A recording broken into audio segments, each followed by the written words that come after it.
Yo, we want to thank you guys for checking us out every day. Your number one spot for entertainment news. You already know, like we always tell you, don't forget to hit the like button, hit the share button, let us know what's up. And come on in.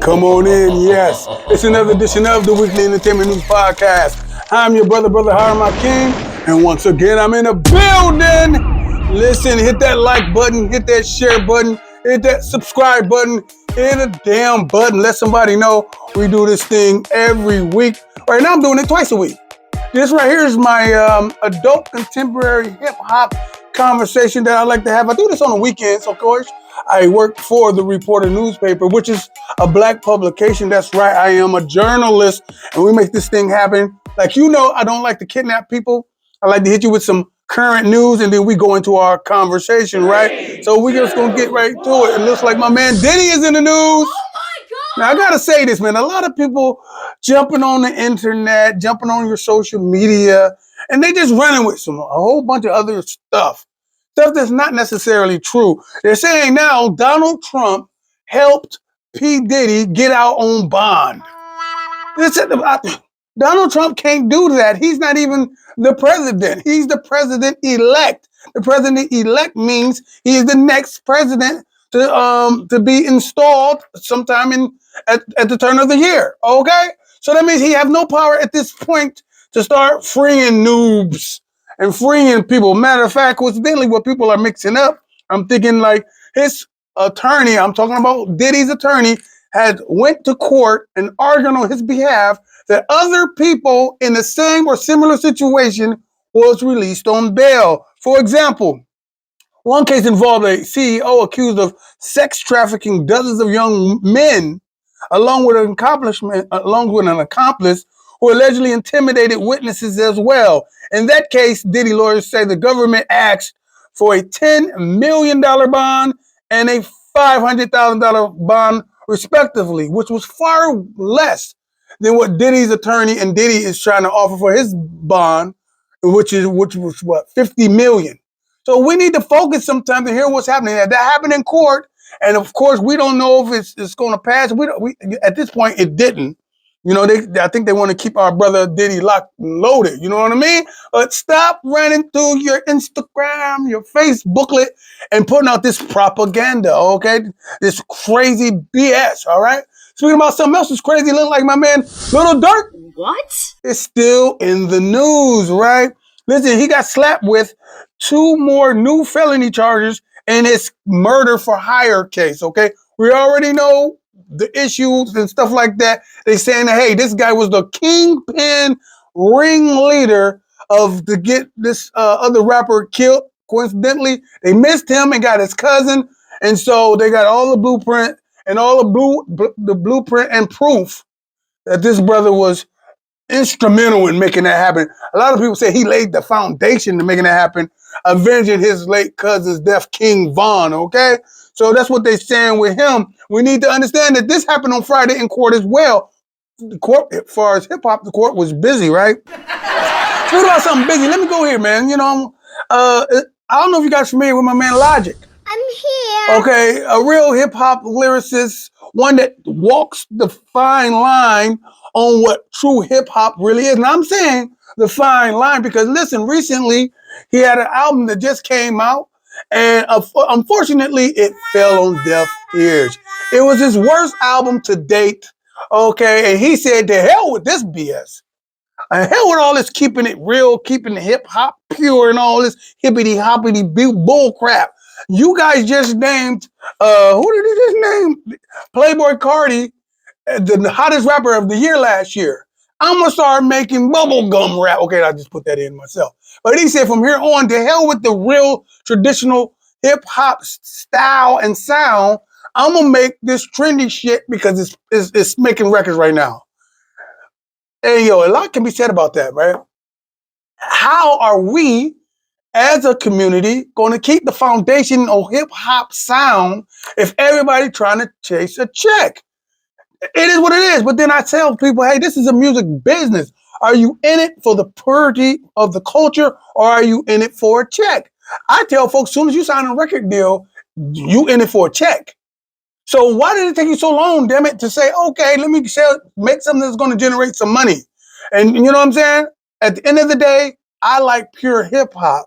I don't like the fact that he's saying I'm going to change my whole style just to fit in and get some damn money. I don't like that. But at the end of the day, that's something you do. You transcend. Listen to LL Cool J.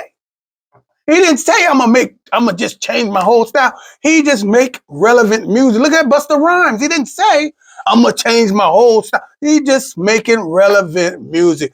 I go on and on with the list, but I am not. Listen, I want to tell everybody this podcast is brought to you by and powered by the Reporter newspaper. The Reporter newspaper been in business for over 52 years, narrating our stories, telling everybody how glorious we are, specifically here in Akron, Ohio, that I like to call Blackron, Ohio. Listen, a lot of people talk about I like to support business. Well, if you support business, support it. I need you to stand on business, call this number, and say, I want a subscription to the Reporter newspaper. That way you won't be lying. That way they'll rush you some newspapers every week so you can be standing on business, telling folks no lies.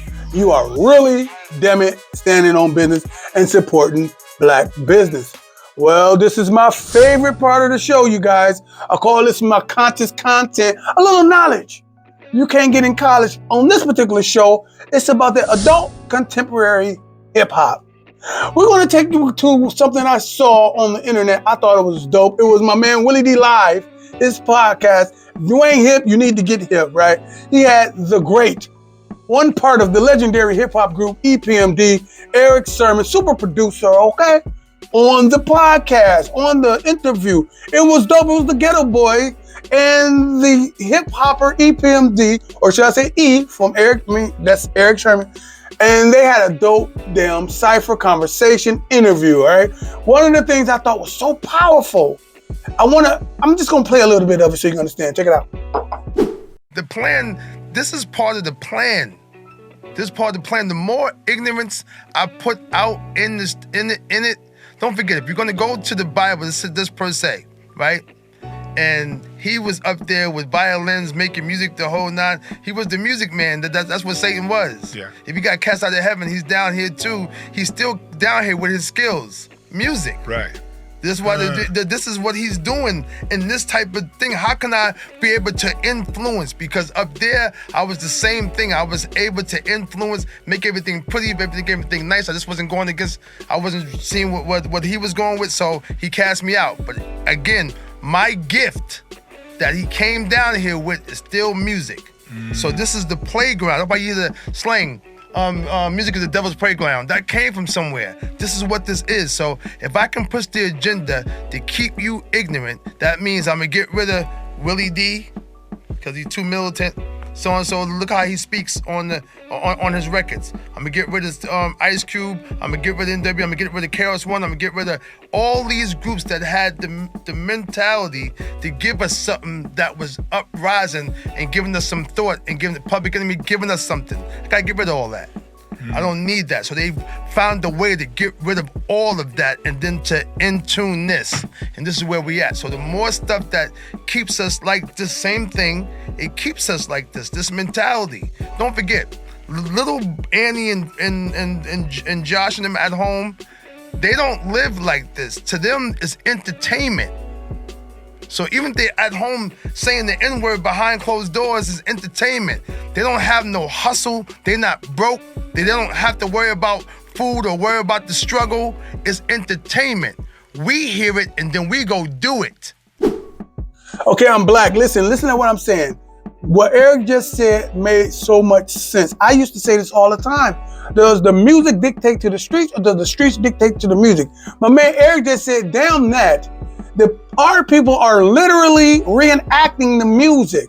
I like the point that he said, I don't know if you guys heard it or not. He said, when we was coming up, we had something to temperament the BS. We had Patti LaBelle. We had Stevie Wonder, Luther Vandross, stuff like that. He said, these kids, all they got is shoot 'em up, bang, bang.